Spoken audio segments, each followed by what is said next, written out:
1 is on fire. Oh my God, this is terrorists!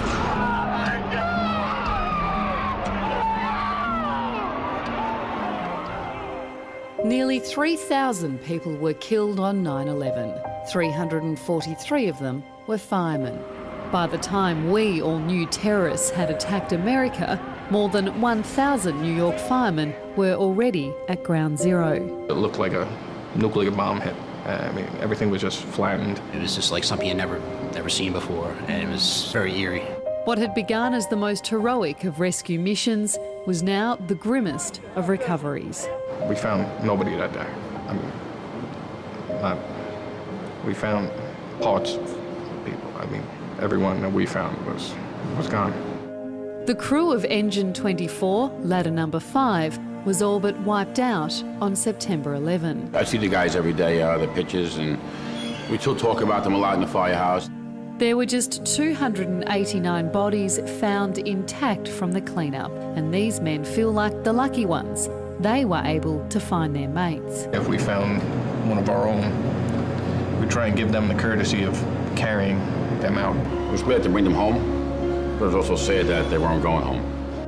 I'd come to New York expecting to find the heart-on-your-sleeve firefighter strength that comes with the stereotype.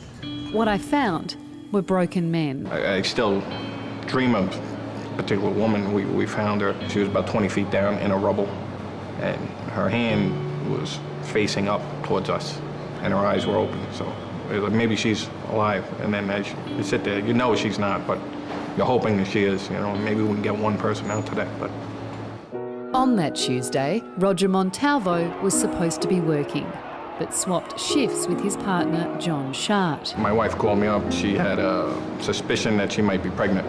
So I ended up calling someone else in to come in for me. John died that day.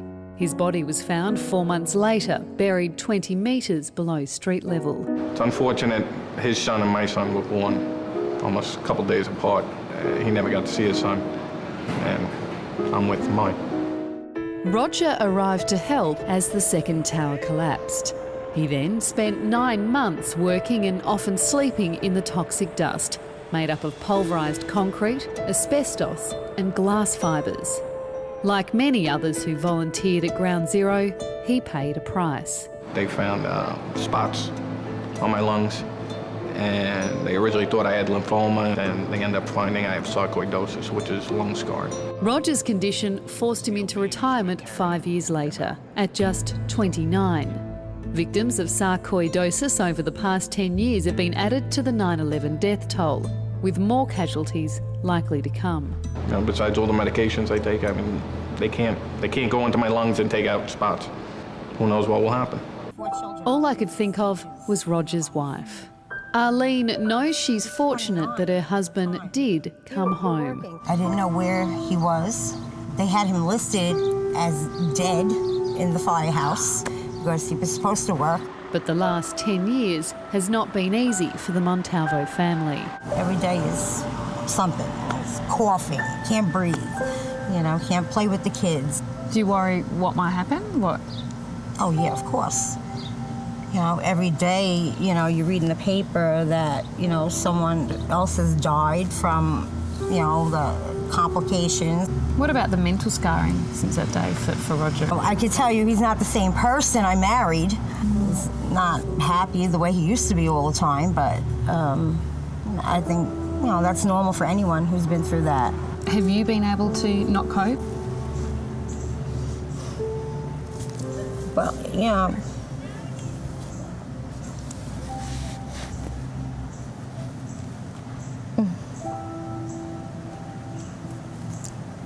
It's hard. It's hard. But, you know, I have faith. I guess you have to have faith to go on because, you know, I have 4 boys to raise. All over New York, the 9/11 firemen are remembered by a thankful city. But inside their firehouses and their homes, the struggle continues. We keep a lot of things inside. I mean, that's why I think the firehouse is so close, because The only people we really do tell. Where do you see, you guys see yourself in another 10 years from now? Married 26 years, right? Right here. Just yeah. older.